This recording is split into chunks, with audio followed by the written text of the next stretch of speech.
Narito po tayo sa Kanyakaw Bay. Samahan niyo po ako mamasyal sa Corridor Island na kung saan ay pag-aari ng lungsod ng Cavite. Ang Corridor Island ang isa sa pinakamakasiysayang isla sa buong Pilipinas. Dito naganap ang ikalawang digmaan, Amerikano laban sa mga Hapon. Malapit na po tayong dumating sa Corridor Island. Pero alam niyo po ba na bago dumating sa Corridor, meron po isang isla na pag-aari din po ng lungsod ng Cavite.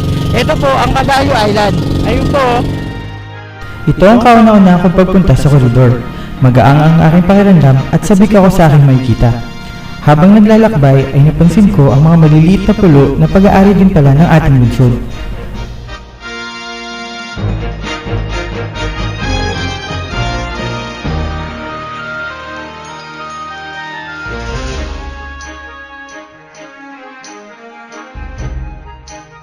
Nakita niyo po ang tramway na yan, mga turista po ang laman yan.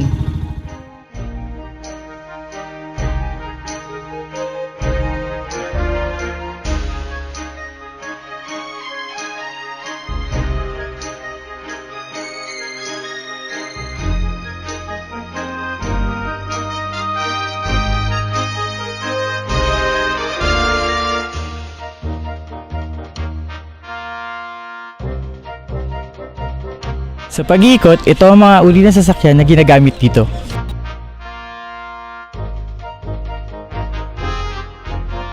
Tara, umpisa na natin ang pamamasyal.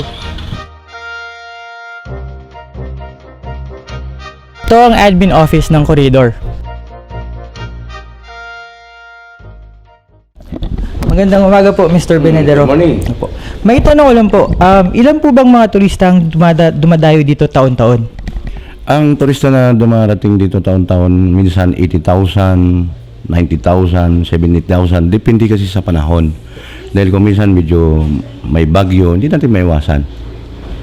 Gusto ko lang pong malaman kung ano po bang lugar ang nakakasakop po dito sa Corridor.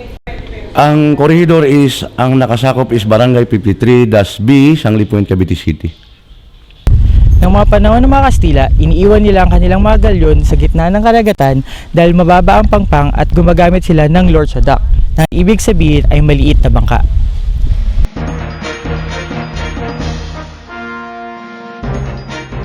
Noong March 11, 1942, dito sumakay si General MacArthur sakay ng PT Boat No. 41 patungong Bogo Harbor sa Mindanao.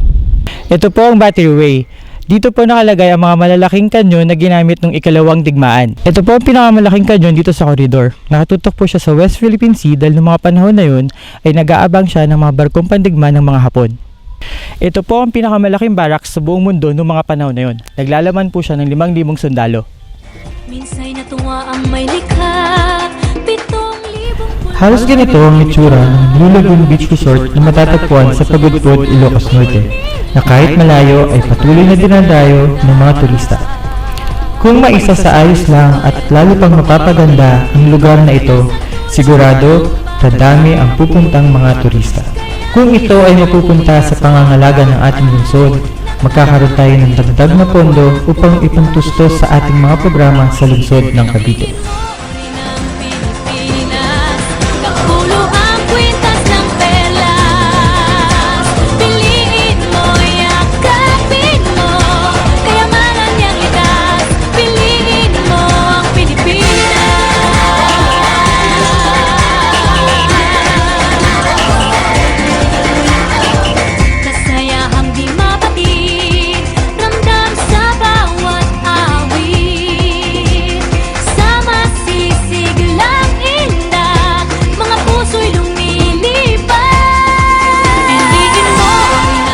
Ako po si Raleigh Greporusit, kasama nyo tungo sa magandang pagbabago. Sasama ako!